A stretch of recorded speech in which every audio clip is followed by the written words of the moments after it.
continue on our series on change makers. Alam niyo po, napaka-importante nito. This is about God-directed lives, God-driven change. And sa akin, napaka-blessed natin kasi alam ko po na unang-una, tumapat din sa Mother's Day. And bilang mga mother, ang mga nanay ay talagang change makers ho yan.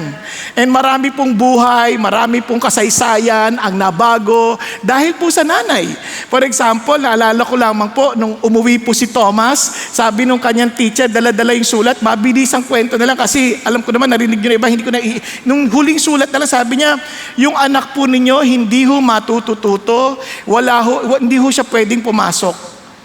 Tapos sinulatan ho nung nanay, si Thomas, ay yung teacher ni Thomas, sabi niya, hindi mo kilala ang anak ko, ako na lang magtuturo sa kanya.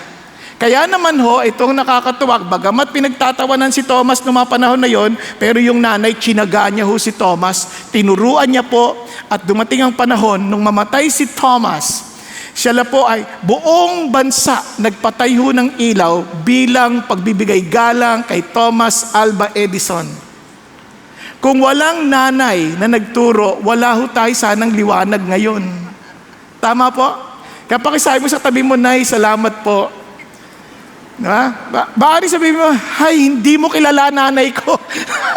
Ay, inay ko po, alam mo lang. Diba? Ngayon, kung ganun ang iyong pakiramdam, pasalamat ka pa rin. Nay, salamat po, tinuruan niyo ako mga problema at solvin ang problema sa buhay. Mula pa nang isinilang ninyo ako. Again, it's still a blessing. It's just a matter of perspective. Minsan hindi lang natin nakikita kung ano talagang pinahintulot ng Diyos na meron tayo. But one thing for sure, no temptation has overtaken you which is not common to man. But God is faithful that He will not let you be tempted beyond your strength. Whatever kind of mother you have, that mother is a blessing because that mother is given to you by the Lord. Okay po? And nakakainggit po kayo dahil ang mama ko nasa Panginoon na. Kaya po, naalala ko nung ako po yung nagsisimula sa ministry, yung nanay ko po ang aking prayer partner. Kaya naniniwala po ko, nanays are the epitome of selflessness and faithfulness. In fact, si God, ginagamit ang nanay when it comes to faithfulness and comfort. Naalala ko sa Isaiah, sabi niya, can a woman forget her nursing child? Diba? Ang nanay, hindi nakakalimutan yan. Pag sumususo pa lang yung baby, hindi niya makakalimutan yan kasi alam nila yung timing. Naalala ko nung una naming anak, nasa mall kami ng asawa ko, sabi niya, uwi na tayo. Bakit? Gutom na si John, yung aming panganay na anak, gutom na siya. Paano nalaman? Basta alam ko, gutom, nararamdaman nila sa dibdib nila. Kaya hindi na makakalimutan. Sabi nila, kung makalimutan man ang nanay yan, hindi ako makakalimot sa iyo. Okay po ba yan? Praise God. And ganun din. Sabi niya, as one whom his mother comforts, so I will comfort you. Doon palang pinapakita ng Lord yung mother is giving us comfort. Amen po? Kaya nga ang tawag sa bahay natin, tahanan. Di ba? Bakit? Kapag ang dami mo nating digmaang pinagdadaanan sa buhay, pag uwi na sa bahay, ang dami nating kalungkutan, mayroong isang nanay na tahan na anak, tahan na nandito na ako. Di ba? Kaya lang ginawa natin bahay natin tirahan eh. Kaya pag tinitira natin, anak na, ganyan mo kamay. Kaya tuloy, naging tirahan. Di ba? Kaya gawin natin laging tahanan ha. Okay? Now, alam mo ninyo, kaya ako naniniwala, tamang-tama yung timing, kasi yung nanay, napaka-selfless. Isusubo na lang. Pag umiyak yung anak, nako, susubo na lang. Sinubo pa rin. Hindi. Para lumamig bago ibibigay sa anak. Di ba? Nakita niyo na ba yung anak na ganyan? Sinubo tapos para lumamig. Di ba? Tapos nabibigay. Ako nakakita na ang ganyan eh. Nauuhaw, iinumin na lang. Papainom pa sa anak. Grabe ang nanay, sobrang nakakaano, di ba? Nakita ko rin yan. Minsan, pagod na kami mag-asawa, biglang sabi niya, yung anak natin, sunduin natin. Yung anak natin, kailangan hatid. Parang, walang kapaguran. Yung nanay nag-iisip ng gano'n. Ako ang iisip ko, kaya nilang umuwi, kaya nila. Umalis sila, kaya lang umuwi. Pero ang nanay, hindi. Kailangan na, ikaw talaga pa may nangyari dyan eh. O sige na, susunduin na. Mapagbigay ang nanay. Kasi sabi ko, ikaw mag-drive. Kasi inantok na ako eh. Siya magdadrive. Kahit malayo. Alam niyo kung gaano kalayo noon yon? Minsan Los Baños pa, dahil doon nag-aalis ang anak namin. Minsan hating gabi, 12:00 susunduin ng hating gabi. Parang iniisip niya, nanay, alam ko hindi lang ganun, hindi lang yung asawa ko ganun. Marami sa inyong ganun.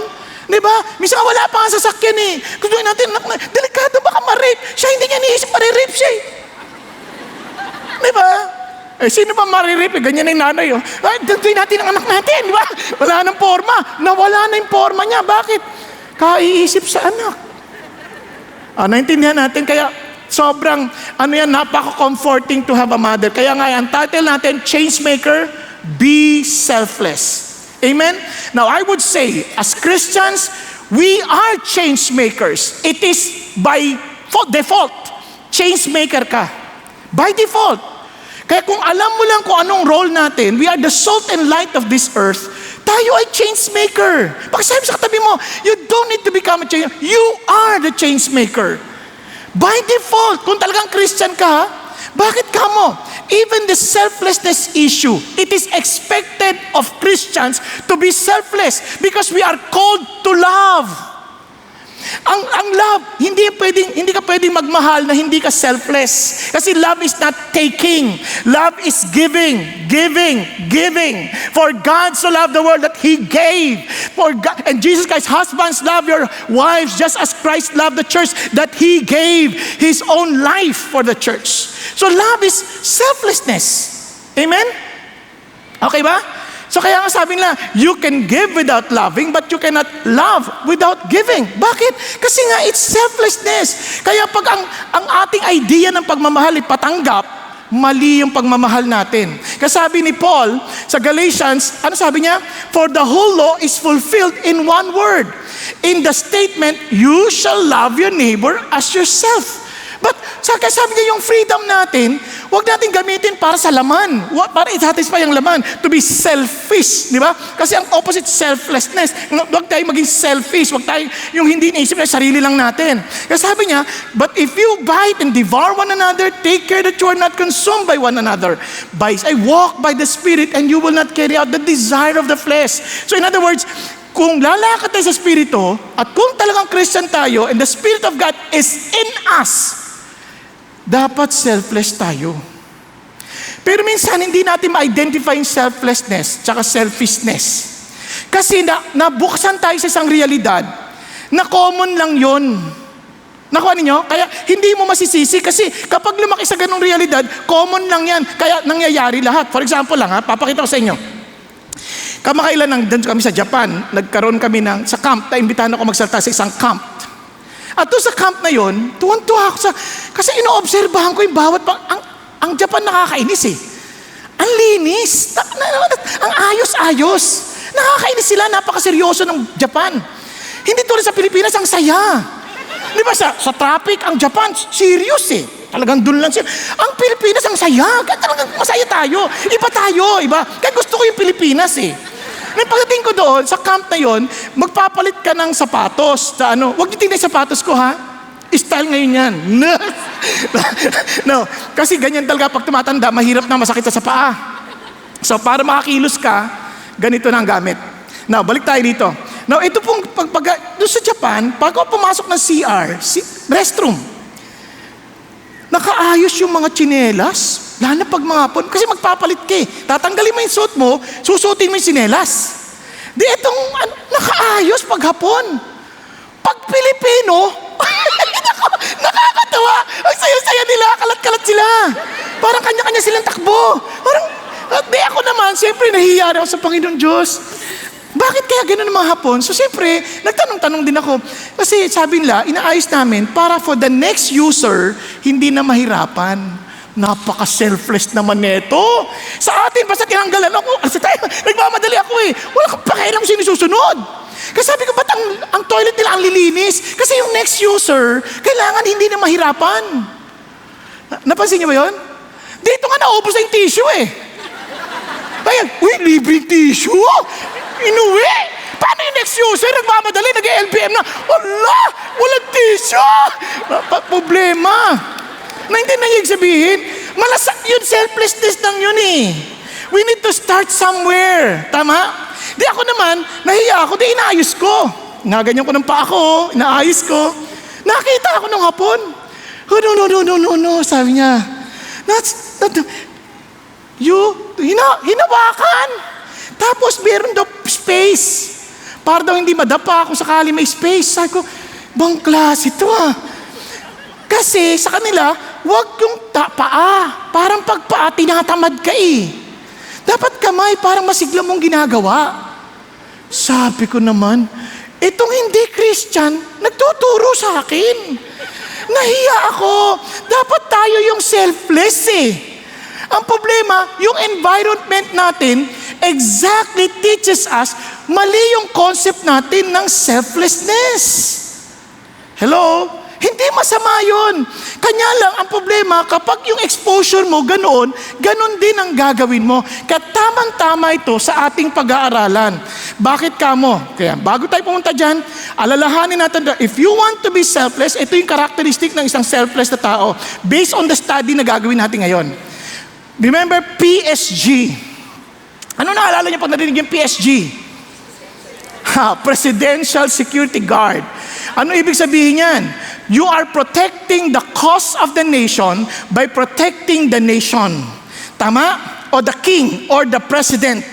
In our case, kung gusto natin maging totoong change maker, at talaga, let's protect the purposes of our king. Are you following? And allow him to use us to be change makers. Are you following? Importante yan. So tingnan natin.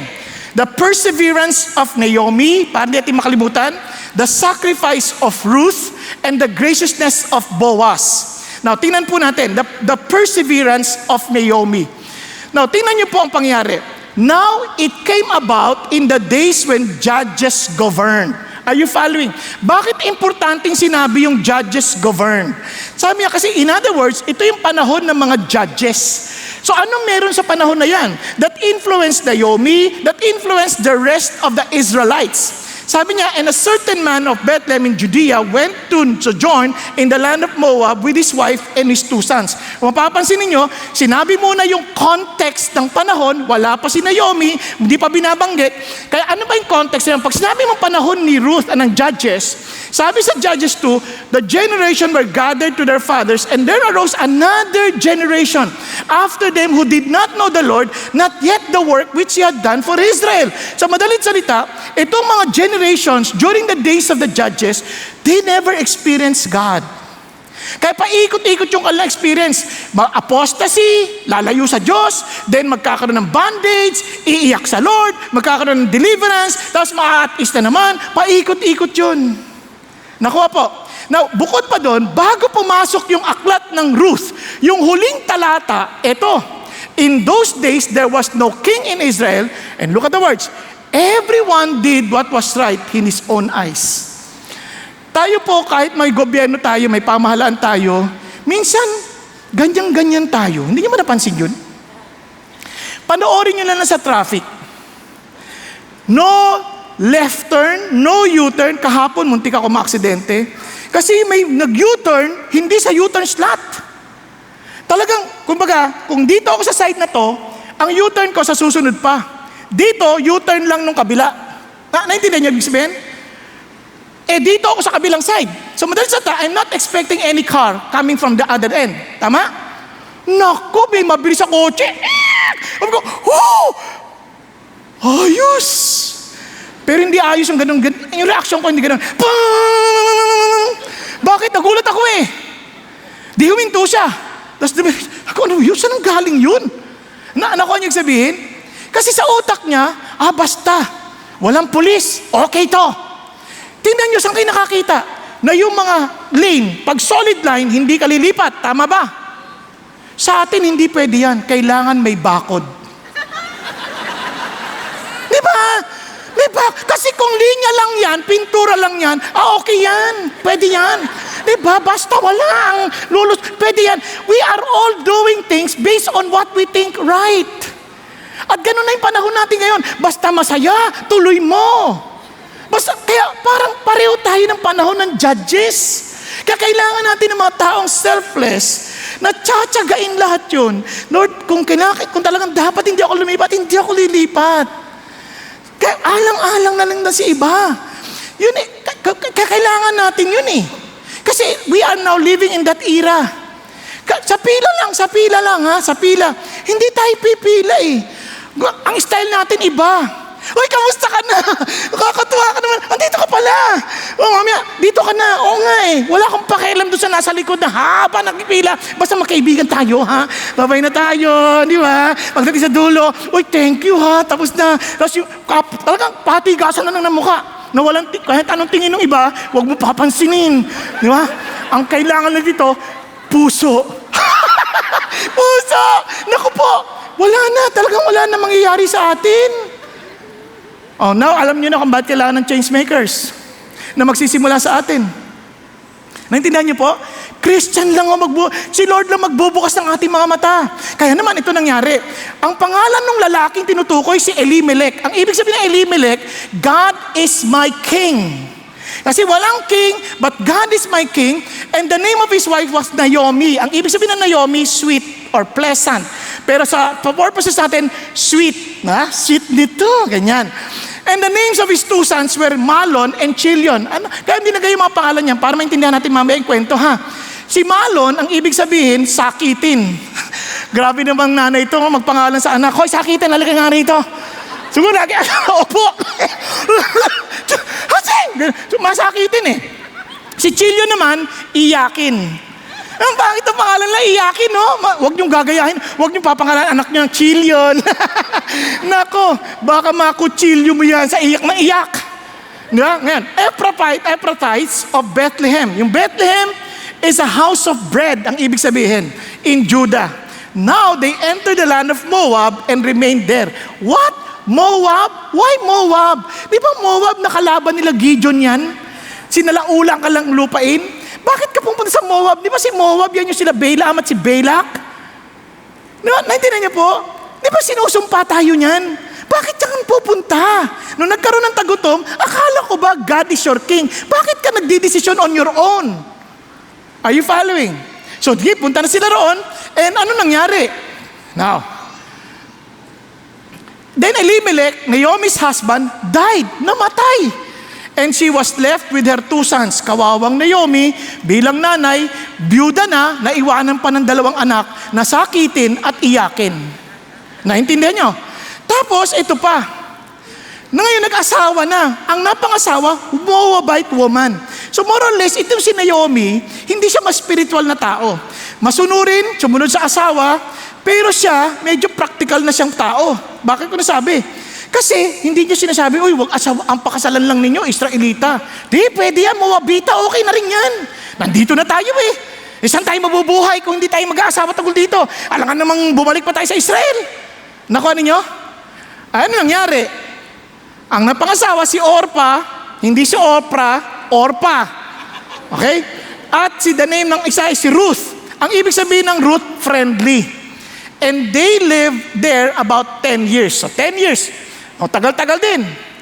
Then both Malon, total sakitin, at iyakin, namatay. Are you following? And the woman was bereft of her two children and her husbands. Ang lungkot. Ngayon, ito na si alam niyo ba, para maging byuda na walang anak, sa atin, kapag gusto mo malaman ang halaga ng isang tao, anong resume mo? Ano natapos mo? Ano ang napag-aralan mo? Kaya anong trabaho mo? Tama? Kapag sinabi, ay, doktor yan. Wow, doktor. Ay, abogado yan. Oy, abogado. Pero ay, driver yan. Ay, driver. Hindi, sa totoo lang, hindi totoo yung ganun dapat ang classification. Pero sa panahon nila, ang halaga ng tao, walang kinalaman ang trabaho. May kinalaman ang pamilya. Kapag wala kang pamilya, ikay byuda, you are nothing. You are nobody. Now, naintindihan niyo yung sitwasyon ngayon ni Wala na si Malon at Chilion. Ibig sabihin, wala na siya talagang pamilya. Then, si Naomi, na sweet, wala na. Totally nothing. So, naisip niya, total, nagkaroon na naman ng parang si Lord. Sabi niya, then arose with her daughters-in-law, nababalik na lang siya sa lupain ng Moab, mula sa lupain ng Moab, patungo sa lupain ng niya. Dahil bakit? na kinilala pa rin niya that the Lord has visited His people in giving them food. So, madalas siya, kinikilala niya na yung provision ng Diyos nandoon ngayon ulit sa Bethlehem. Okay ba yan? Kasi sa atin, sa dami natin problema, minsan hindi na natin kikilalanin si God pa eh. Basta isip natin, ay, doon tayo, doon may pagkain doon. Punta tayo doon sa Amerika dahil doon malaking kita doon. Okay, sa Japan. Hindi naman sabihin, punta tayo doon kasi the Lord is blessing them there. Na wala naman gano'n, di ba? Balik na tayo sa probinsya kasi si Lord talagang, may kamay na siya doon, nagpo-provide na siya doon. Hindi siya, kinikilala niya pa rin. So napansin niyo po ba yung pagiging pragmatic niya at saka yung struggle niya na si God, nakikita niya pa rin mag-i-struggle yung faith niya kay God at sa realidad. Kay God, realidad. Na-experience niyo ba yung ganyang buhay? Hello? Parang pinagdadaanan niyo ngayon. Na parang, hindi ko alam, kay God ba? Ako. Parang hirap. Ngayon tuloy tayo. So, ano sinabi niya? Sabi niya, dadalawa niyang manugang. Sabi niya, bumalik na kayo sa inyong mga nanay, sa bahay ng nanay niyo. Mapapansin niyo, makita niyo kay Naomi, ang kanyang isip, the Lord deal kindly with you as you have dealt with the dead and with me. Si Lord na magsusukli sa inyo. Parang nire-recognize niya, kinikilala niya si God nagpapala sa mga mabuti sa iba. Tama? Okay, tuloy tayo. And may the Lord grant that you may find rest. Kinikilala niya si God ang tanging magbibigay ng kapahingahan sa kanila. Okay po. So sa kanyang puso, alam niya yon. Sana sa inyong mga tahanan, sana mag-asawa kayo and may my God. Yun pala sabi niya, may the Lord grant you rest. Sa madaling salita, wala na kayo mapapala sa akin. Kaya nag-iyakan na sila. Wag niyo kami, sasama kami. Tapos sabi niya, hindi, bumalik na kayo. Ba't pa isasama sa akin? Unang-una, matanda na ako. Hindi na ako mabubuntis. Kasi pag nabubuntis sa kanilang kalalagayan, kapag may anak pa, sasaluhin yung anak na namatay. Ang hirap, no? Halimbawa, kuya mo, nag-asawa, hindi mo type. Tapos ikaw wala ka asawa. Tapos pag namatay yung kuya mo, sasaluhin mo yung asawa niya. Naku po! Grabe, no? Naintindihan niyo yung kanilang kasanayan. Now, ito na. Wala na akong anak. Kaya mag-asawa na kayo. Ako matanda na kayo, bata pa kayo eh. You can go on with your life. Balik na kayo. I am too old to have a husband and I have hope. If I said I have hope, if I should even have a husband tonight and also bear a son, would you therefore wait until they were grown?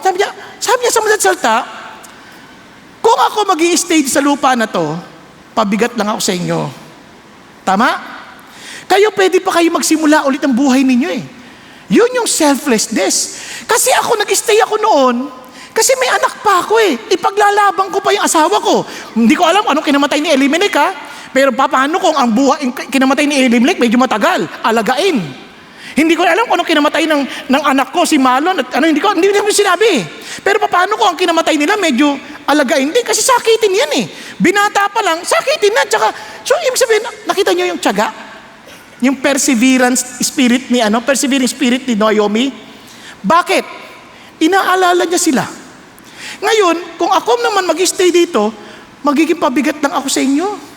Sayang naman, pwede pa naman kayo mabuhay. Mabuhay na kayo ulit, baka bata pa naman kayo eh. Huwag niyo na ako intindihin.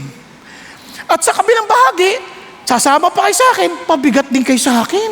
Pero sa totoo lang, bilang matanda, masarap din ata may kasama, no? Mautos-utusan. Tama? Kunyari, maaakbayan mo lang ganyan. Uy, dito ka. Yung parang pag naglalakad kang ganyan, may maakaakay sa'yo. Pero hindi naisip ni Naomi yun. Masabi ni Naomi, sige na, magkaroon na kayo sarili niyong buhay. Huwag niyo na ako alalahanin. Okay ba tayo?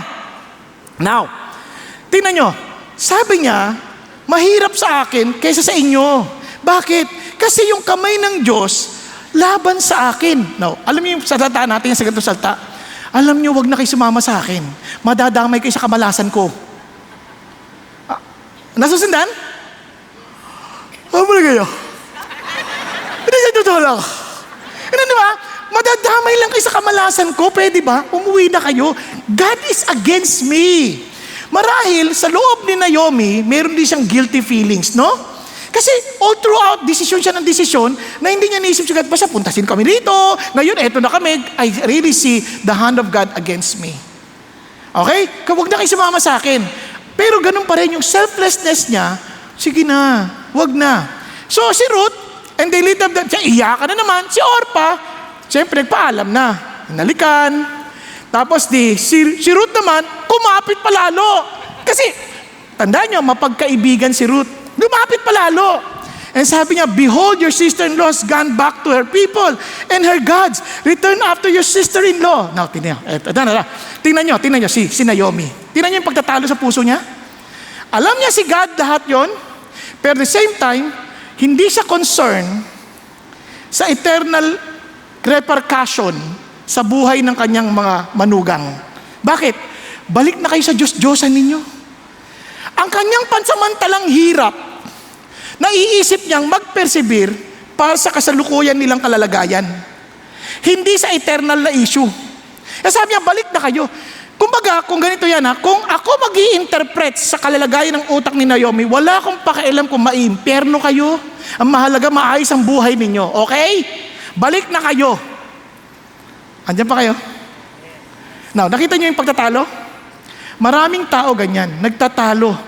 Gusto nila, persevering sila, pero at the same time, selfish din sila. Anong sinasabi ko dito?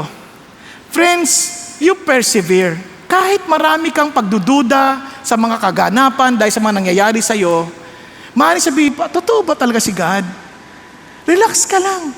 Hindi mo pa alam ang buong kwento. Kaya gusto ko yung kanta natin kanina Hindi mo man nakikitang gumagalaw ang Diyos, gumagalaw siya because He is a way maker. Amen? Hindi mo man nakikita. He is a way maker. Kaya, ano napansin nyo kay Ruth? Tinan si Ruth Huwag mo naman akong piliting iwang ka at bumalik. Sabi niya, kung saan ka pupunta, doon din ako pupunta. Sabi niya, kung saan ka maninirahan, doon din ako maninirahan. Yung tao mo, tao ko na rin. Yung Diyos mo, Diyos ko na rin. You know? Willing na akong talikuran lahat. Sabi niya, kung saan ka mamamatay, doon din ako mamamatay. At kung ako ililibing, sinasabi ko sa iyo, look at now, Ruth, sabi niya, the Lord do to me. Gawin na ng Panginoong Diyos, si Yahweh, ang bagay ng lahat laban sa akin, magbuti man o masama. Sabi ganon, kamatayan lang ang pwedeng maghiwalay sa iyo at sa akin. Parang kinakasal, no? Parang alam mo yung mga kasal? Patay na akong patay. Ganun, no? Pero papatayin niya asawa niya pag marami ng problema. Pero itong si Ruth, alam ko may pinagdaan. Ano napansin niyo kay Ruth? Meron siyang nakikita kay Naomi, hindi man pinakita sa aklat o sa sulat. Nakatangian ni Naomi, nakaakit-akit si Naomi. Tama? Alam niyo kung ano yun? Sweet si Naomi. Pangalan pa lang niya, sweet itong at aalin na to. Napakamalapit, malambing, nagmamalasakit, willing alagaan ang anak, kahit lito sa bagay ng Diyos. Hello? Bakit ko po dinidiin sa inyo yan? Alam nyo, mahirap maging change maker or to influence someone na wala kayong relationship. Tingnan nyo anak nyo. Minsan rebelde sila kasi hindi kayo close. Kasabi nga na isang manunulat, rules without relationship lead to rebellion. Nasusundan? Kahit sa opisina, minsan tayo mga Christian, hindi na tayo marunong makipag-usap sa iba hindi ko matiyagayan taong yan, nakakainis. Napaka-bruhilda niyan. Paano ko naman matiyagayan? Bungangera pa. Hindi, relax ka lang. Tiyagain mo para sa Diyos. Minsan nga, ihiwalayin ko na itong asawa ko to. Naku, walang kwentang asawa to. Naku, pasiga-siga. Akala mo kung sino? Mother. Tiyagain mo. Alang-alang sa kanyang kaluluwa. Di ba? Yung mga lalaki naman, hindi ko na to kahit itong bungangera na itong bruha na to. Sobra na to. Kinukulam ako, tiyagain mo naman. Alang-alang sa kaluluwa niya na mangkukulam. Maligtas man lang. Di ba? Nakuha ninyo? Kahit sa D-group, ayoko na sa D-group na to, mga chismosa sila. Paano nalaman? Sinabi sa akin, chismosa ka rin. Tsakain mo na, magbabago rin tayong lahat. Magtulungan tayo. Tama? Kung anyari ako ayoko na mag-preach, tinutulugan lang ako. Di ba? Hindi, tatsagain kita. Gigisingin pa rin kita. Kahit tulog ka pa rin ng tulog. Na bakit alam ko, one day, magigising ka sa harapan na ng Diyos. And I pray na pagharap mo, talagang maayos ang relationship ninyo dahil may nagtiyaga. Are you following? You will never be selfless unless, you will never be, I should say, you will never be persevering if you're not selfless. Kaya ka nga nagtatyaga alang-alang sa iba. Kung ako lang, suko na ako. Parang ganun sasabihin natin But because of her, because of him, because of the people, I will persevere. I may not see what God is doing right now, but I know He will do something and He's working because He is a way maker. Naintindihan po? No wonder si Ruth was willing to stay. Kahit na sa puso ni Naomi, parang galit ang Diyos sa atin. Tingnan nyo, sabi niya, sabi ng mga babae, yan ba si Naomi? Di ba si Naomi yan? Sabi niya, wag mo niya akong tawaging Naomi. Ay, si sweet yan, si sweet. Hindi na si sweet, Wag niyo na akong tawaging sweet. Tawagin niyo na akong pait. Mara kasi pait mapait. Di ba? Sweet. Huwag niyo akong tatawagin sweet. Pait ang tawag niyo sa akin. Bakit? Sabi niya, kasi lumalis ako dito punong-puno. Ngayon, walang-wala. Wala na asawa ko. Wala na mga anak ko. Walang-wala. Ni wala man lang magiging tagipagmana. Ang lungkot, no? Sabi niya, bakit mo pa kailangan akong tawagin Naomi? Galit ang Diyos sa akin. Nakuha ninyo? How can I be sweet na galit ang Diyos sa akin? Now, doon nyo maintindihan kung bakit napaka-importante ang maayos na relasyon sa Diyos. Kasi it's hard to be sweet to other people if you are experiencing pain because of our wrong choices in life. Are you following? Alam nyo po, itong problema ni Naomi. Nakikita niya yung kamay ng Diyos, hindi niya nakita yung kanyang pagkakamali. Pero kahit ganun pa man si Naomi, tiyaga pa rin siyang babalik at kinikilalang si God pa rin ang nagpapakain. Kaya bumalik siya. Nakuha natin? So kaya si Naomi ay selfless, persevering, selfless woman. Bakit? Kahit maraming pagtatalo sa isip, hindi siya perfect, pero nilaban pa rin niya ang kanyang pagtitiwala sa Diyos. Naalala ko si Robert Ingersoll, isa pong atheist, kilalang atheist yan. Nagsalita po siya sa koleyo at dalawang estudyante magkaibigan. Sabi niya, grabe, sinira niyang pananampalataya sa Christianity. Sabi nung batang, yung kaklase niya, hindi niya alam ang nanay ko. Ang nanay ko, sobrang tindi ng pinagdaanan sa buhay. Hindi sumuko at ipinagtanggol ng Diyos sa bandang huli. Kaya tatayo pa rin ako sa tabi ng Diyos ng nanay ko. Nakuha ninyo? Kahit ano pang sabihin ng mundo against God. But once you realize the reality of God in your life, even in the days of discipline, alam mo pa rin ang Diyos ay totoo. Because in those challenging moments, makita mo yung kamay niya redeeming us because God cares for us. Nakuha? Na kahit minsan hindi tayo parang nagmamalasakit sa Diyos, siya nananatiling mapagmalasakit. Ngayon, tingnan natin ngayon yung sakripisyo ni Ruth. Now, tingnan niyo po. But Ruth said, do not urge me to leave you or turn back, the following you, or where you go, I will go. Ano napansin niyo sa kanyang pangako? Nabasa natin kanina. Willing siya to leave her own family. Madali ba yun? Ang mga babae, subukan ninyo. Sino dito may asawa na? Di ba napansin, yung babae, pag gabi, mas pupunta sa nanay nila, sa kamag-anak nila? Di ba, kunyari may pasalubong ka. Umuwi ako, may pasalubong ako. Ang unang iisipin ng asawa ko, hindi daw siya selfish siya, hindi ganun makamamisinterpret. It's but normal sa mga babae. Kamag-anak niya muna. Ito, bibigay ko sa nanay to, kay nanay, sa nanay muna. Ito, kay kapatid, sa ate. Ito, kay ganyan. Iisipin niya muna. Kasi ikaw naman, nanonood ka lang.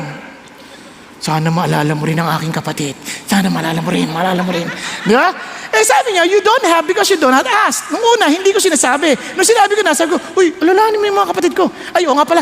Hindi naman sa sinasadya yun Nakuha ninyo? Kasi yun ang common nilang kasama. Isipin mo, iiwan ni Ruth yun?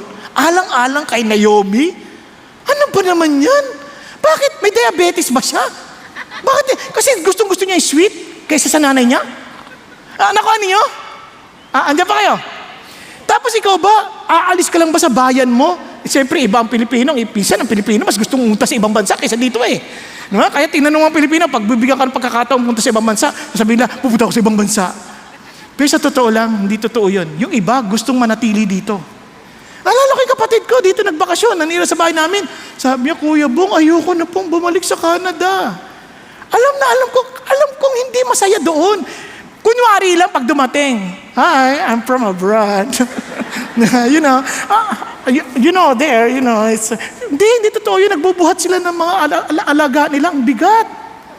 Nagpupunas sila ng, basta, hindi mo gustong punasan. Pero maganda lang silang tignan kasi galing sila sa abroad. Pero mahirap ang buhay nila doon. Dito, ang sarap ng buhay natin dito. Service pa lang, nakakatulog ka na. Diba? Iba dito. Saan ka nakakita ng ganyan? May katulong ka dito. Doon, walang katulong. Kaya subukan mong kamayan yung mga kababayan natin sa ibang bansa, mas bakalyo.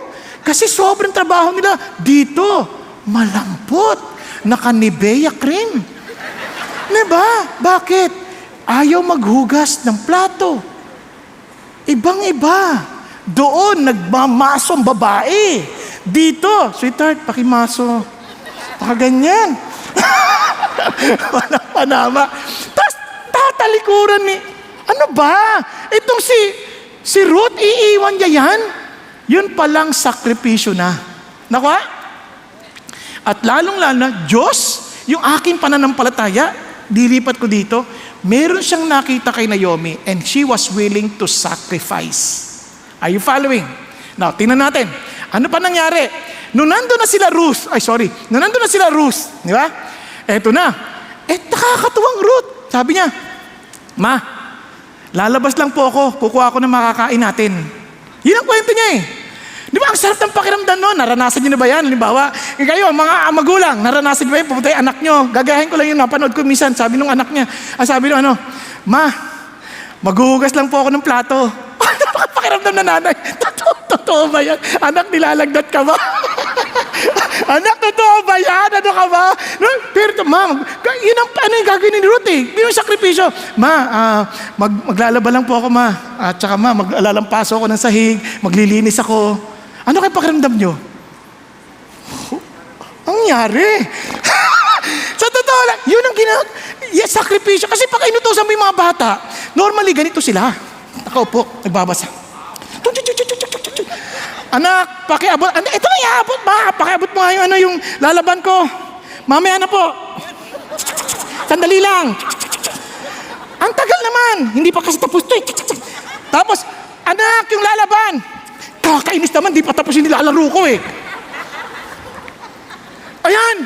Busy tao eh. Busy. Naglalaro lang. Busy. Diba kaya ang sarap ng pakiramdam mo, itong si Ruth, napaka-sacrificial. Ang sabi, Nay, hahanap ako ng kakainin natin. Nay, kukuha ako, mag-glean. Yung word na gleaning, kasi sa Israel, hindi nila pwedeng anihin yung lahat. Kailangan magtitira sila para sa mahihirap. At yun yung giglean nila, kukunin nila para sa kanilang sarili. Can you imagine yung sakripisyo niya? Sasabi ng nanay, sige anak, teka, hindi mo na sinabi, anak, baka ma-rape ka dyan. Mawabita ka, istanghera ka. Naku anak, baka delikado ka dyan. Hindi naisip ni Ruth yun. Ang sa kanya, kailangan kitang mapakain. Pangako ko na hindi kita pababayaan. What a sacrificial expression of love. Hello? Parang mga manliligaw na lalaki. Pag nakita yung babae, yung di pa nila asawa, uy, mabigat, buhatin ko. Di ba? Ang sarap, di ba? Ayun pa, sa nanay mo pa. Naks. Ayun pa. Pero, nung asawa na, ay, dalihan mo, dito mo lagay. Dito mo lagay. Di ba, ibang-iba na. Paano natin mapatutok, ma-influensyahan yung mga tao yan kung di ba mag-Christian yan? Nakuha ninyo? Kaya doon pa lang makikita nyo na, wow. Kaya sabi niya, tapos ang timing pa, nagkataon pa sa lahat naman dahil ang Diyos ay makapangyarihan, napunta siya sa lugar na ang kamag-anak ay kamag-anak ni Elimelech. Halos konti lang ang distansya ng kanyang edad sa kanyang biyanan na namatay. Kasi, kaya diniinan yon sa pamilya ni Elimelech kasi si Boaz halos parang kababata lamang. Hindi man kasing kaedad, baka halos kababata lamang. So, nai-imagine nyo na ako ilang taon. Okay? Okay tayo? Alright. O, tuloy tayo. Tapos, sabi, ito pang maganda sa ugali ito. Kung maghahanap ka rin lang ng asawa, naku, makinig ka rin sa mga sinasabi ng ibang tao. Sabi nung Boaz, nilakilala niya, kita niyo, sino yung babae na yun? Natanglawan niya eh. Sino yung babae na yan? Si Ruth po, yung Moabita, yung manugang ni Naomi. Talaga? So, nilapitan niya. Alam mo, napakabuti mong iya, dito ka na lang ha, dito ka na lang. Tapos ito na sinabi niya, pakinggan niyo. Lahat ng ginawa mo sa biyanan mo, pagkatapos mamatay ang kanyang asawa, sabi niya, naikwento sa akin. Chismoso rin, ano? Maraming marites sa mga panahon na yun, ha? Ang layo na, Moabite, pumunta roon, napapalaman niya yun. Talagang iba rin talaga, ibang balita, mabilis. Nasabi niya, and how you left your father, your mother, and the land of your birth, and came to a people that you did not previously know. Can you imagine? Lilipat ka sa pamilyang hindi mo kilala. Sacrifice. At kung maghahanap ka lang naman mapapangasawa at magiging nanay ng anak mo, dapat naririnig mo rin sila marites. Anong sinasabi na tungkol sa babaeng yan? Hello? Minsan pag may usok, baka may apoy. Nakuha niyo po? Kaya nga ho, importante rin ho yun. Ngayon, tuloy tayo. May the Lord reward your work and your wages be full of the Lord. Sabi, pinagpala niya ngayon si Naomi, under whose wings you have come to seek refuge. Now, in other words, ikaw Naomi, you sacrifice yourself kasi you're seeking the refuge from God. Okay po, now tuloy tayo. Then she said, I have found favor in your sight, my Lord, for you have comforted me. Sabi niya, indeed, I've spoken kindly to your maidservant, though I am not like one of your maidservant. At mealtime, tinawag pa siya. Sabi niya, dito ka na kumain. Dito ka na kumain. Grabe, no? Kahit na siya, hindi siya talaga worker. Siya po ay mamalimos lang, kumbaga nanilimos lang. Tinawag pa rin, tinuring siyang worker. Kain ka dito. Kain ka dito. At let her glean, even among the sheaves, and do not insult her. Wag niyo siyang i-insultin. Ano ka? Ba't nandito ka? Kami manggagawa kami. Ikaw, mamalimos ka lang. Sasambit ka lang dito. Hindi ganun. Sabi niya, wag niyo i-insultuhin, ha? Ganun ang kanilang puso kay Ruth. Now, so she took it up and went to the city, and her mother-in-law saw that she had gleaned. She also took it out and gave Naomi what she had left after she was satisfied. Sobrang saya niya. Binabaunan niya pa si Naomi. Talagang pinasa niya si Naomi. Doon mo maintindihan yung sakripisyo ni Ruth. Okay po? Now, bilisan na natin kasi mauubos na ang ating oras. Pero alam ko naman handa kayong alas 6. Di ba? Nagsa-celebrate tayo ng Mother's Day. Okay, tuloy tayo. Ayan. Then Naomi said to her daughter-in-law, may he bless the Lord who has not withdrawn his kindness to the living and to the dead. Again, Naomi said to her, the man is our relative. Ang saya-saya ni Naomi. Kamag-anak natin yan. Parang sabi niya, mukhang nabubuhayan siya ng pag-asa. Sabi niya, tama, huwag ka nang aalis dyan, ha? Diyan ka na mag-harvest. Huwag kang pupunta sa ibang lugar. Diyan lang. Ayan na. Eto na. Sinabi si Naomi naman, sumunod naman si Ruth. At eto na. Pagdating noon sa Ruth chapter 3, eto nakakatuwa. Then Naomi, her mother-in-law, said to her, my daughter, alam ko, alam, siyempre, ihahanap din kita ng magiging seguridad mo, di ba? Then nagmamalasakit si Naomi. Sabi niya, itong si Boaz, kamag-anak namin yan. Sabi niya, itong gawin mo, magse-celebrate kayo ng pag-ani. Ngayon, pag medyo nalasing na siya, una, maligo ka. Wash yourself, ha? Then, anoint yourself, magpabango ka. At magsuot ka ng pinakamagandang damit. Ngayon, pagpunta mo doon sa threshing floor, kasi tapos na mag-ani, magse-celebrate yan. Makakain yan at iinom.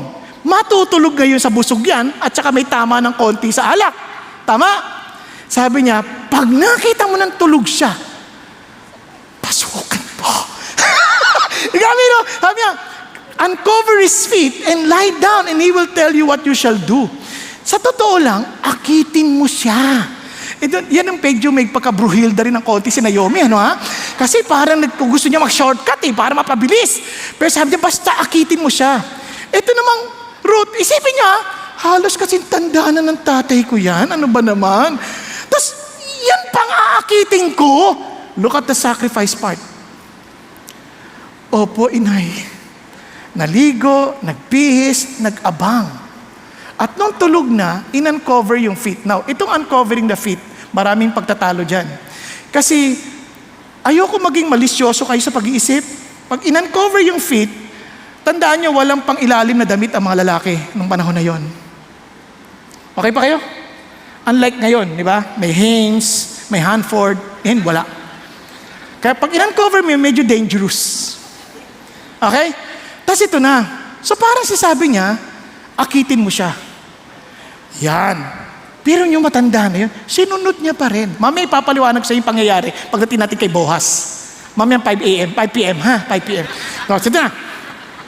So she went down to the threshing floor and did according to all that her mother-in-law had commanded her. Ganun siya kaseryoso. Kaya nung nagising si Boaz, sabi siya, may pagising, "Hoy! Sino ka?" Sabi, nagulat. "Sino ka?" And sabi siya, "Ako po si Ruth." Yung pala kaibigan. "Ako po si Ruth." Tapos bigla niyang naisip yung kanya, pakitakpan niyo po ako. Ibig sabihin, cover me, your maid, for your close relative. What is cover? Naalala niyo kanina? Lord, sabi niya, please, keep me under your protection. For you are our relative. Yun ang gawin mo sa akin. Tanggapin mo ako. Hindi ko sinasabi, at hindi sinasabi ng Bible na yung mga babae magpo-propose sa lalaki, At titiyakin ko, hindi nyo rin gagawin yun kasi kung si Boaz man, medyo may edad na Di ba? Isipin nyo. Sino dito mga 80 years old na? Or 70? Meron ba? Ang hirap kasi nung mga 60 dito, 70, mukhang bata pa rin Di ba? Ito si Renato, ilang taon na ba? Bata pa to si Renato. Wala pa yatang 60 ito Di ba? Di ba natin pag-usapan yun? Ito na lang.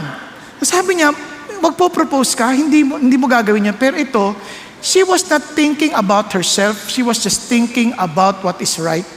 She thought what is right in respecting her mother-in-law. Nakuha niyo? Yung honoring. Kasi mamaya, anong ginawa ni Boaz? Yan ang ating pag-uusapan mamaya konti. Balik mo tayo. Ano sagot ni Boaz? "May you be blessed of the Lord, my daughter. You have shown your last kindness to be better than the first by not going after young men, whether poor or rich." Marahil, itong si Ruth, kung napansin agad, mukhang may itsura ito. Napapansin niyo? Hindi sinabi ko, mukhang maganda si Ruth. Okay ba tayo dyan? At sabi niya, pwede ka naman tumakbo sa mas bata-bata Pwede ka sa mas mayaman. Di ba?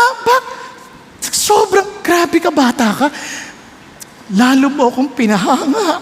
Para maiyak-iyak mo sa Boaz, no? Ang tagal ko ng matanda binata. Ngayon pa. Pero mapapansin nyo, ito mami ang si Boaz, sabi niya, "My daughter, huwag ka matakot." Tinatawag sa kanya, "My daughter." Bakit my daughter? Mukhang anak na to Di ba? Mukhang anak na. Kaya anak ko, iha, hindi man lang, dalaga? Hindi man nagganan na sa ito, hindi. Anak ko. Ibig sabihin, matanda na talaga siya, no? Malayo agwat nila. "For all my people know that you are a woman of excellence." Yan ang hahanapin ninyo. A woman of excellence. Pag sinabi mo woman of excellence, maaalala niyo yung Proverbs 31. Mapag-alaga, mapagbigay, selfless. Now, yan po si Ruth. Yan po yung sacrifice ni Ruth. Paano ka naman hindi mai-influensahan yan? Paano kami hindi si Naomi, kung may pagka-bruhilda, na-influensahan ni Ruth Nakuha natin? Kasi nga, si Ruth naapektuhan ng perseverance ni Naomi.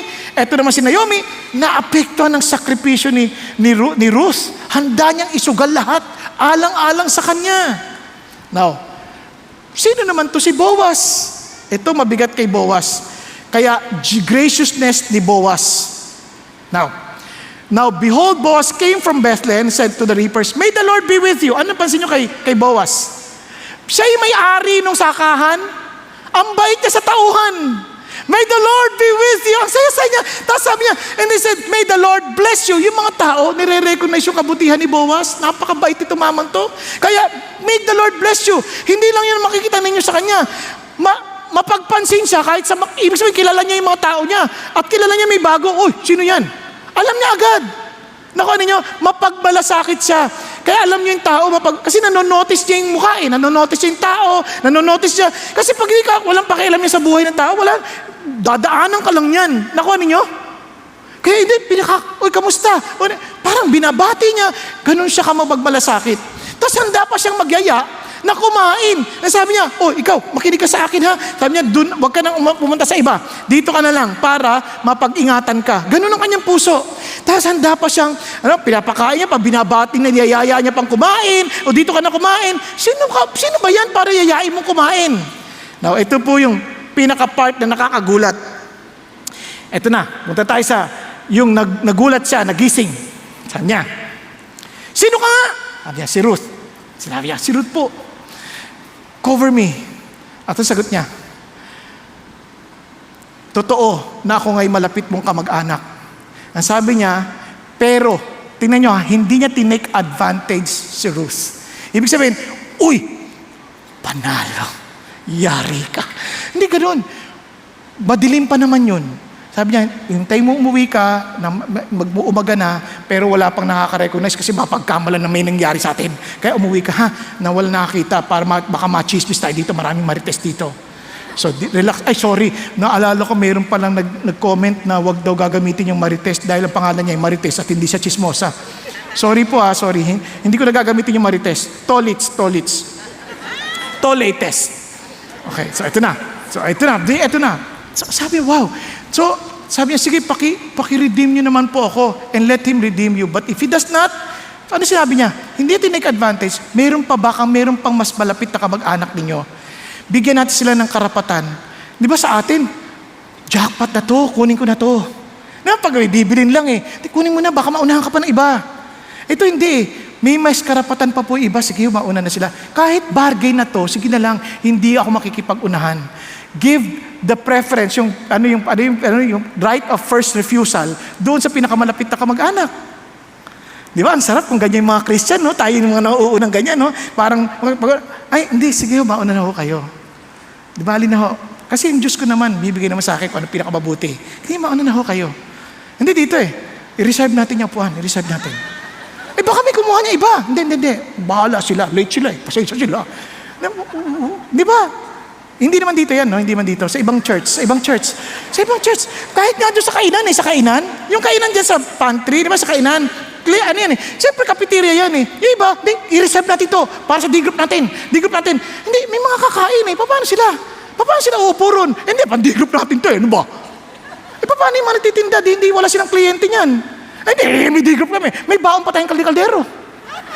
Alam nyo, may sasabihin ako sa inyo, huwag nyo ikikwento sa iba, Marinig naman sa internet, Alam nyo, sa Japan, ang hirap magrenta ng malalaking lugar tulad nito. At yung mga pagkakataon na nakakarenta yung mga Pilipino, yung iba hindi na pinababalik. Hindi sila sumusunod sa usapan. Bawal ang pagkain, ang Pinoy masayahin. Dala ang kalde-kalderong pagkain. Hindi naman kakainin sa harapan nila. Pagtalikod nila, ang saya talaga ng Pilipino, nakakahiya. Nakakahiya ang saya. Sobrang nakakahiya ang saya. Di ba? Natutulog na ibang campers, ang saya pa rin nila. Nagsisigawan. Nakakatuwa talaga sila sa kahihiyan. Ulitin ko, hindi ko sila pinapahiya. Sinasabi ko lang, ganun kasi tayo masayahin tayo. Pero how I wish that we would be selfless enough na kahit hindi tayo masyadong masayahan, maging masaya lang ang iba. That will really make us a change makers. Amen? Minsan hindi na yung saya natin Di bali na kimkimin na natin konting, gusto mo na sumigaw, ganun, Di ba? Titipirin mo na lang. Titipirin mo na lang. Alang-alang sa iba. Nakuha ninyo? Ayan. So, sabi nga nun, so when she came to her mother-in-law, she said, "How did it go, my daughter?" She told her that the man has done for her. And sabi niya, tingnan mo, sabi niya, "Wait, my daughter, intayin mo until you know how the matter turns out, for the man will not rest until he has settled it today." Ganyan ka-gracious si Boaz. Gracious siyang ipagbigay muna sa iba. Gracious siya na isipin niya, gagawin ko basta sinabi ko. Gagawin ko and I will make sure na maayos yan alang-alang sa'yo. Ruth and Naomi. Then he said to the closest relative, "Oh sige, ito na, bumalik na si Naomi, kinento niya, bumalik si Naomi, binenta yung kanilang malupain, at pwede niyong bawiin." Sabi niya, then Boaz said, "On the day you buy the field from the hand of Naomi, you must also acquire Ruth the Moabitess, the widow of the deceased, in order to raise up the name of the deceased on his inheritance." Ang ibig sabihin, pag yan binili mo, pakasalan mo yan.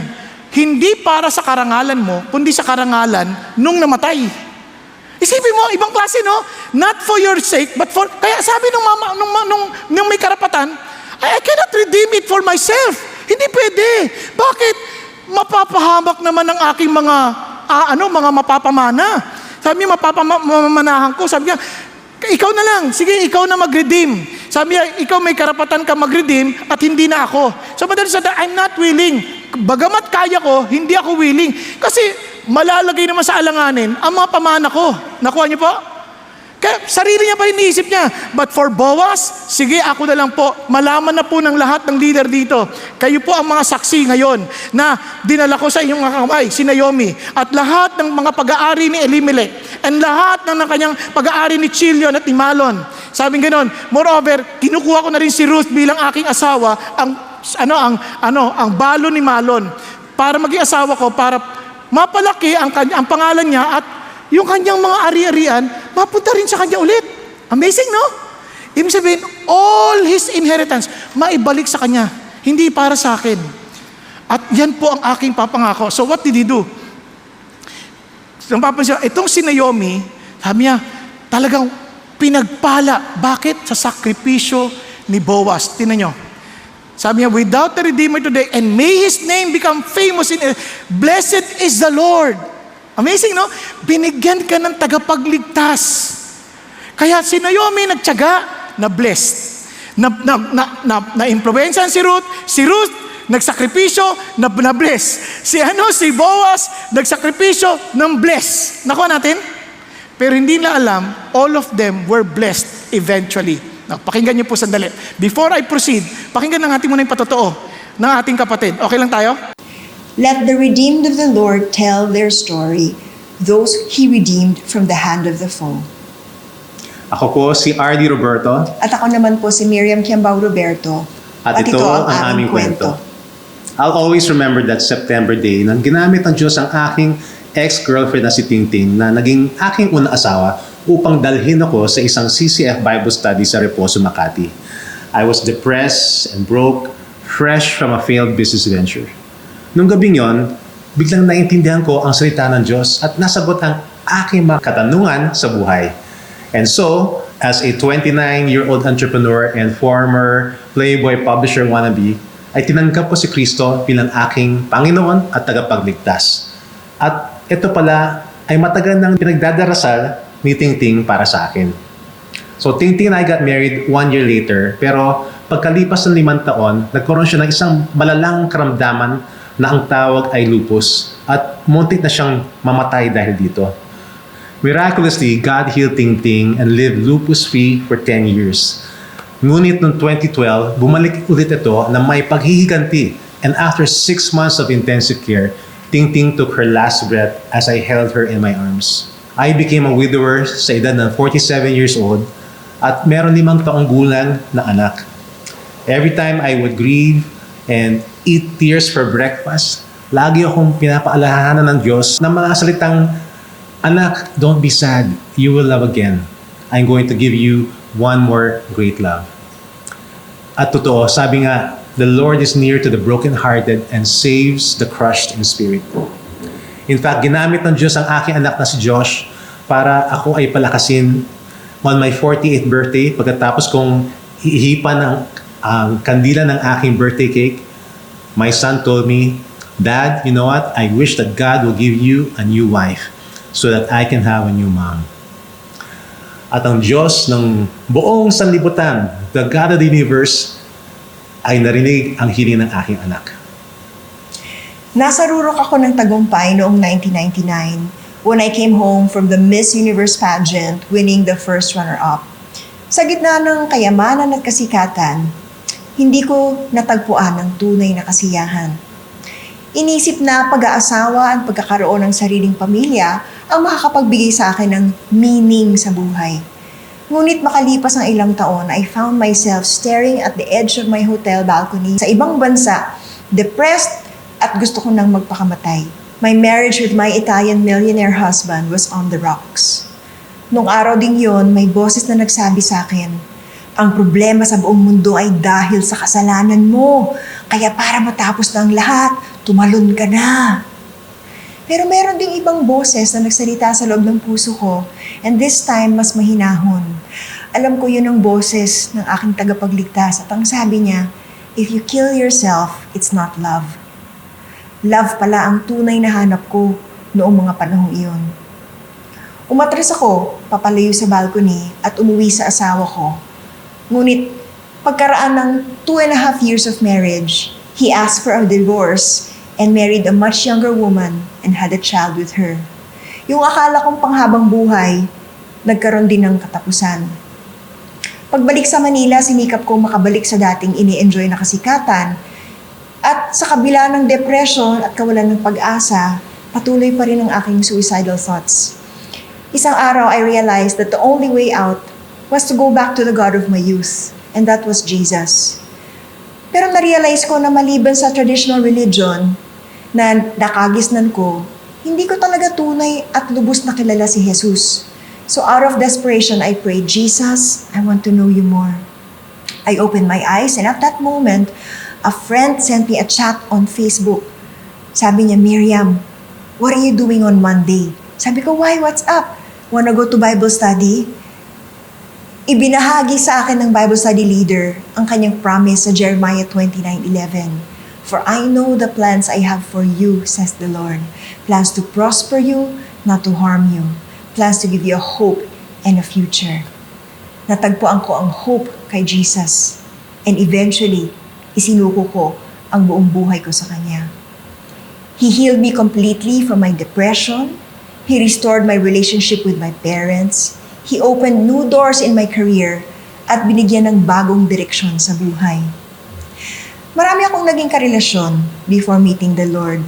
Ngunit patuloy akong nag-focus sa relationship ko sa Kanya, and I committed to be single and pure. Ipinagdasal ko na isalba ng Diyos ang aking pamilya at love life. Later on, a pastor friend of mine, my co-host sa 700 Club, encouraged me to focus on Jesus, do His work, and He will bring the man to you. Habang ako na may nagsiservisyo sa Panginoon at lumalago sa aking spiritual life, nakatutok lang ako kay Kristo. Indeed, God brought His best, ang aking sariling Boaz. Sa araw ng aking kaarawan, sinagot ng Diyos ang aking dasal, and as I blew the candles of my birthday cake, I wished for a second chance in my love life. Sa mismong oras na yon, God whispered a name in my heart, and that name was RD. Makalipas ng ilang buwan, RD reached out, and on our first date, he laid down his intentions and said, "I want to let you know that I like you, I want to get to know you because my intention is to marry you." 9 months later, RD and I were married. Looking back in those times of grief, whenever God would comfort me at sasabihin niyang mahal niya ako, I would ask Him, "Lord, why do I need to get married again? Kota na ako." But God's answer surprised me. "Anak, your marriage with Miriam is not just for your happiness. It is for my glory." And true enough, God has been showing how this very unlikely love story, our marriage and our ministry together, is being used for His glory and for His purposes. It's been 10 years since we got married, and our love story of God's redemption and second chances ay umabot na sa maraming tao sa pamamagitan ng mga TV interviews, vlogs, pati mga libro. And it's all for the glory of God. God has also redeemed our family life. Bukod kay Joshua na naging anak ni RD at ng kanyang asawa, God has blessed us with 2 miracle pregnancies. One when I was 43 years old and another when I was 46 years old. But wait, there's more. Hindi pa tapos ang kwento. As I prayed about providing for a place where my children and family would be mentally safe in the midst of the pandemic, God led us to Boracay. At kahit ang plano namin ay isang taon lamang ng parang pahinga, God led Miriam and I instead na magsimula ng aming discipleship groups called the Island Soul Sisters and Island Boracay Soul Brothers, and later on to plant a house church, CCF Boracay, kung saan kami ay naniniwalang kumikilos ang Diyos upang iligtas ang isla na ito para kay Kristo. At the same time, God moved because I was elected as the PTA president of Joshua School and then later on elected as chairperson of the entire federated PTA in Malay, overseeing 32 schools and over 13,000 students. By God's grace, God is now using it as a platform to launch CCF's Elevate #NotAlone program upang ipakilala si Kristo sa over 13,000 students ng Malay Aklan. Lagi niyong tandaan na kahit anuman ang inyong pinagdadaanan o sitwasyon sa buhay, God will show up and redeem your life with hope, purpose, and joy. Mahal kayo ng Panginoon. Amen. Praise God, no? Nakakatuwa. Di ba ba't ganyan-ganyan din? Parang binigyan sila ng pagkakataon. Ganyan-ganyan, no? Tinan nyo kay Naomi. No, tinan nyo. Then the woman said to Naomi, "Blessed is the Lord who has not left you without a Redeemer today." Sino nagpadala ng Redeemer? Hindi si Boaz, si Lord. Isipin niyo yung programa ng Diyos, napakalawak. And sabi niya, and has not a name become famous in Israel. May also be to you a restorer of life, a sustainer of your old age. For your daughter-in-law who loves you and is better to you than 7 sons has given birth to him. Amazing. Si Boaz may edad na, tapos binigyan ng anak pa si Ruth, samantalang di nagkaanak ng una. Nakuha ninyo? Alam niyo may ginagawa ang Diyos. At sabi niya, and you're so blessed, better than 7 sons. Ibig sabihin, perfect talaga. Kahit na imperfect yung mga nangyari sa'yo, perfect pa rin yung blessing ng Diyos sa'yo. At ito pa sinabi niya, kinuha siya ni Naomi, nilagay sa sabi niya, a son has been born to Naomi, so they name him Obed. Bakit importante yon? He is the father of Jesse, the father of David. Now, tingnan niyo yung blessing sa kanila, no? Hindi lang yung blessing sa bawat isa sa kanila as they selflessly gave themselves. At ito naging blessing kanila. Kung babalikan ninyo ang Matthew, the record of the genealogy of Jesus, the Messiah, son of David, the son of Abraham. Salmon was the father of Boaz by Rahab. What? Si Boaz, ganun na lang po, yung impluensya ni Rahab, being a prostitute and saved by the Lord, na ipasa kay Rahab, kay Boaz, maging mapagmalasakit ka kahit sa mga estranghero. Ako rin, estranghero din ako dati. Na ano pa? Boaz was the father of Obed by Ruth. And Obed the father of Jesse. Jesse was the father of David and the king. Ano pansin nyo? Jesus the Messiah, the son of David. Hindi, lingid sa kanilang kaalaman. May programa ang Diyos that He is building up a real kinsman's redeemer. Yung kinsman's redeemer, yung kamag-anak mong magliligtas sa'yo. Boaz acted as kamag-anak. Kasi ang qualification, kailangan malapit na kamag-anak, may kakayanan, bayaran ang kanilang kakulangan at lahat ng kanilang pagkakautang, may at willing ibigay ang kanilang sarili para mahango sa kahihiyan ang mga ito. Si Jesus, yun ang kanyang ginawa. Bakit nagkatawang tao siya para iligtas tayo? Yung utang natin mabigat. Alam yung utang natin? Walang hanggang kamatayan. Walang sino mang pwedeng magbayad, kundi si Jesus lamang ang may kakayanan. Dahil siya may walang hanggang buhay. Ang problema, kung may walang hanggang buhay siya, paano niya babayaran ng kamatayan? Kaya nagkatawang tao at namatay. At nabuhay magmuli pagkatapos ng 3 araw. Ito pang amazing part. Handa niya tong gawin.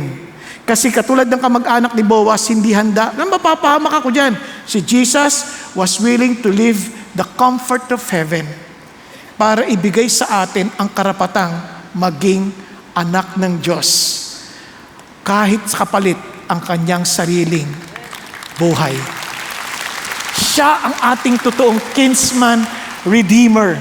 Kaya gusto kong paalala sa inyo, PSG tayo as change maker. Keep persevering. We may not like what's happening around our lives. Huwag kang sumuko. God is not giving you up. Okay? Sunod, be sacrificial. Huwag natin isipin lagi sarili. Isipin natin ano yung pinagagawa ng Diyos sa atin. Hindi tayo lugi if we obey. At ang kahulugan sabi niya, we all to be gracious towards others. Kapag may iba talagang parang sakit sa ulo, so anak natin, be gracious. Bakit? We too are recipients of God's grace. Pinatawad tayo, tinanggap tayo ng Diyos, kahit sino man tayo, dapat tayo rin ay matutong maging ganoon sa iba. Amen? Alam niyo po ba, ang mga taong hindi marunong magpatawad at hindi marunong maging gracious sa ibang tao, marahil, hindi pa talaga nila naranasan ang kapatawaran at ang grace ng Panginoon Diyos. Tayong lahat ay yumuko sandali at pumikit. Kapatid, ikaw lang nakakaalam ng totoo mong kalalagayan. Kung ikaw ay lagi mapagkutya, ikaw ay mapaghusga, ikaw ay laging gusto mo, ikaw laging una. Marahil, hindi mo pa talaga naglalarasan ang pagiging Diyos ng Panginoong Hesus sa buhay mo. Marahil hindi mo pa talaga naranasan ang kahalagahan at ang kagandahan ng kanyang biyaya, ng kanyang pagmamahal para sa buhay mo. Kapatid, huwag mong hayaang lumipas ang oras na ito na hindi mo maranasan ang biyayang kaligtasan ni Jesus Christ. Kung ikaw ang kinakausap ng Panginoon ngayon, magpakumbaba ka sa mo, Lord, kailangan po kita. Turuan mo akong maging mapagpatawad. Turuan mo akong maging maunawain sa ibang tao. Turuan mo akong, Panginoon, magtiyaga at tunay na maghintay dahil alam kong hindi kayo nahuhuli at hindi rin kayo nagpapauna dahil kayo ang Diyos na tapat at hindi nyo naman nakakalimutan ang mga pangakong binibigay nyo sa amin. Kung kayo yung kinakausap ng Diyos, come on, be honest to God. Be humble before the Lord. Ikaw lang nakakaalam ng iyong pinagdadaanan. Marahil pinagdadaanan mo patulad ni Naomi. Marahil pinagdadaanan katulad ni Ruth o kay Boaz. Lahat niyang yan, mayroong palatuntunan ng Diyos. Kung nagkamali man si Naomi, sa pananaw ng Diyos, hindi yung pagkakamali. Dahil dinala ng Diyos si Naomi doon para madala si Ruth at matagpuan si Boaz na kung saan magiging salimlahi ng ating tagapagligtas na si Jesus. Walang aksidente. Walang pagkakamali. Sa mata ng Diyos, ito'y dahil sa mahal niya ikaw, mahal niya tayong lahat. Tayo po manalangin. Panginoon, maraming salamat po. Kilala niyo po ang bawat isa sa amin. Alam niyo po, Panginoon, ang mga ilan sa amin na Panginoon may pinagdadaanan, struggling tungkol sa kanilang mga pananampalataya, pagkakilala sa iyo. But thank you, Lord Jesus. Hindi namin kailangan sumuko dahil totoo kayo. Di ba namin nakikita ang mga pangyayaring angkop sa katangian ninyo? Alam namin hindi pa rin magbabago ang katotohanan ninyo. Ang totoo'y totoo kahit anong pang sabihin ng ibang tao. Salamat po, Panginoon, na kayo ang Diyos na nagsakripisyo para sa amin. Handa niyong iwan ng iyong comfort ng kalangitan. Sinunod ang lahat ng sinabi ng tatay ninyo para iligtas kami. At ginawa niyo ho yun, Panginoon. Sa kabila ng pag-iinsulto sa inyo, sa kabila ng pagpaparusa sa inyo na hindi naman niyo kasalanan. Tinanggap niyo ho lahat yun para maligtas kami tulad ng sakripisyong na pinamalas ni Ruth ay walang-wala sa sakripisyong pinamalas niyo sa amin. Katuruan niyo po kami na maging mapagsakripisyo din para sa iba para alang-alang sa kanilang kaligtasan. Gayun din, Panginoon Diyos, hinihingi po namin na maging mabait din ho kami, maging gracious kami sa ibang tao. Kahit ano man ang kalang ugali, kahit ano man ang kalang mga pagkakamali. Dahil pinagpala mo kami, hindi para sakimin namin ang pagpapalang yan, kundi ang pagpapala namin ay magamit para maabot at matulungan ng ibang tao. Thank you, God. Dahil kayo ang Diyos na aming tagapagligtas. Kayo ang aming totoong kinsman redeemer. At salamat, Panginoon, na dahil sa inyo, may katiyakan kami ng kaligtasan At dahil sa inyo, ano man ang mangyari sa aming paligid, mananatiling panatag ang aming kalooban dahil alam naming may ginagawa kayo, di man namin nakikita ito ng maliwanag.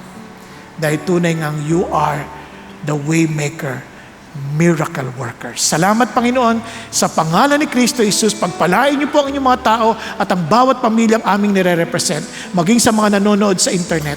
Salamat po sa pangalan ni Jesus. Sa iyo po ang lahat ng papuri at pagsamba. Amen, amen at amen. God bless you.